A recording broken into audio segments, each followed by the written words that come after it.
So it's New Year's. How many resolutions have you made?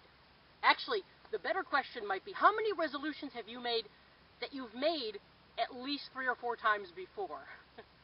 Well, the question always begs this time of year to be asked, why don't we sustain what we say we want to do? Something's motivated us to choose a resolution, right? But then why is it by February or March, sometimes by January 8th, we're done with it. It's done.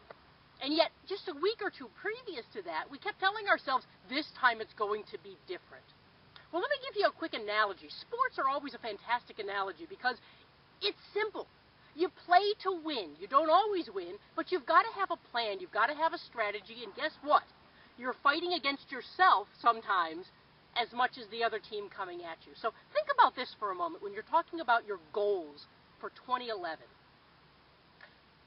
Let's say we're playing football. Imagine that. I get a kickoff, and I actually have the ball now backed up against my goal line. All right, my butt cannot get closer to that goal line. I'm as deep in my own territory as I can be. Don't we all feel that way sometimes? But here's the thing. When I look out across the field to the other end zone, which is my goal, correct? I have one of 2 choices. I can choose to look ahead of me and go, wait a minute. I have to go 100 yards. That's a lot of work. Not only that, there's an awful lot of guys in front of me trying to stop me. And trust me when I tell you, you know this, I don't have to tell you this, some of the guys on your own team are fighting against you half the time. It's not just the defense you have to worry about, right?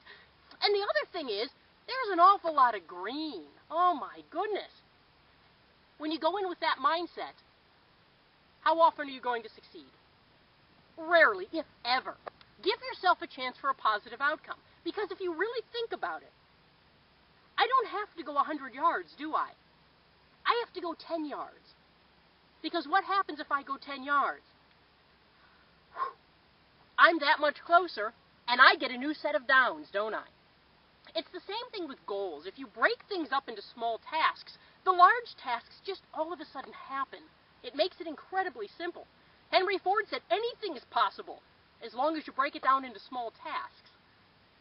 It can't get more simple. When you're looking at your goals for 2011, stop looking at going 100 yards because you don't have to go 100 yards. You only have to go 10 at a time. And guess what? You've got 4 chances to go those 10, don't you? So if you think about it, just doing some quick math, a 25% success rate will win the game every time. Don't give up. Stay inspired. Here's to a great 2011.